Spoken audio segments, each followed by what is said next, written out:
ஒரு 25 வருஷத்துக்கு முன்னாடி இருக்கும்னு நினைக்கிறேன். நான் 30 வருஷம் இருக்கும். சென்னைக்கு வந்த புதுசில் அப்போ தான் திரும்ப கொக்கோ கோலா இந்தியாவுக்குள்ளே வருது.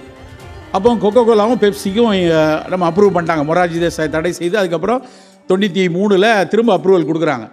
அப்போ ஒரு உலக கிரிக்கெட் கோப்பை வந்து இங்கே நடக்குது. பெப்சி தான் அதுக்கான ஸ்பான்சர். அந்த அந்த அந்த போட்டி நடக்கிற அன்னைக்கு காலையில் ஒரு காலை ஷோ, இப்போ பிரேக்ஃபாஸ்ட் மார்னிங் ஷோ மாதிரி ஒரு ஆங்கில பத்திரிகையினுடைய ஆங்கில ஊடக இதழினுடைய மார்னிங் காலை செய்தியில் ஒரு கேள்வி கேட்கப்படுது. என்ன கேட்குறாங்க அப்படின்னா, அந்த கொக்கோ கோலாவினுடைய ஒரு தலைமை வணிக தலைவர் அந்த அம்மா உட்காந்துருக்காங்க, ஒரு பெண். அந்த அம்மா அவங்கள்ட்ட ஒரு கேள்வி கேட்குறாங்க. இந்த மாதிரி உலகக்கோப்பை நடக்குது, பெப்சி வந்து கம்பீட் பண்ணிட்டாங்க, கண்டிப்பாக இது ஒரு பெரிய லெவலில் அவங்க மார்க்கெட்டை எஸ்டாப்ளிஷ் பண்ணிடும். Do you think Pepsi is your greatest competitor அப்படின்னு அவங்க கேள்வி கேட்குறாங்க. அப்போ அந்த அம்மா கொக்கோ கோலாவுடைய அதிகாரி பதில் சொல்கிறாங்க, who chase Pepsi is my competitor? My competitor is water. எப்பெல்லாம் தண்ணி தவிக்குதோ அப்போ அவன் எதை குடிக்கணும், கொக்கோ கோலாவை குடிக்கணும் அப்படின்னு. அதை வந்து பெருசாக அடுத்த நாள் பத்திரிகையெல்லாம் அது ஒரு பெரிய கேப்ஷனாக, ஒரு மார்க்கெட்டிங் ஜிமிக்காக, எப்படி வந்து தண்ணியை தவிர்த்து கொக்கோ கோலா வரப்போகுது அப்படின்னு அவங்க சொல்கிறதாக அவங்க வெளியிட்டாங்க. ஆனால் அந்த 94 2010 அவர்கள் கிட்டத்தட்ட 50 மடங்கு வணிகத்தை வந்து பெருக்கினாங்க.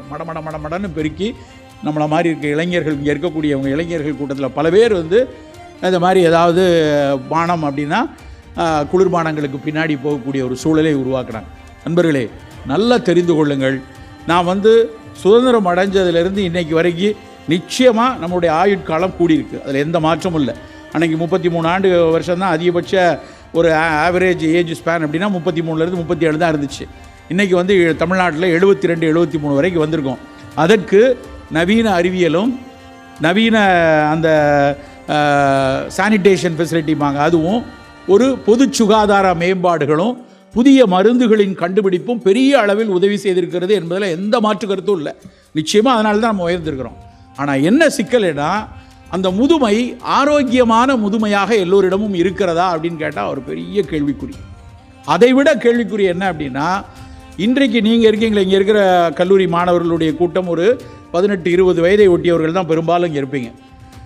இன்றைக்கி இந்தியாவினுடைய சிக்கல் என்ன அப்படின்னா, ப்ரொடக்டிவ் ஏஜ் ஸ்பேன் அப்படின்னு சொல்லக்கூடிய இந்த சமூகத்தில், இந்த வீட்டில், இந்த நாட்டில் மாற்றத்தை ஏற்படுத்தக்கூடிய வயதில் 25 45 வயதுக்குள்ள எக்குத்தப்பான சர்க்கரை நோயாளிகள் கூட்டம்.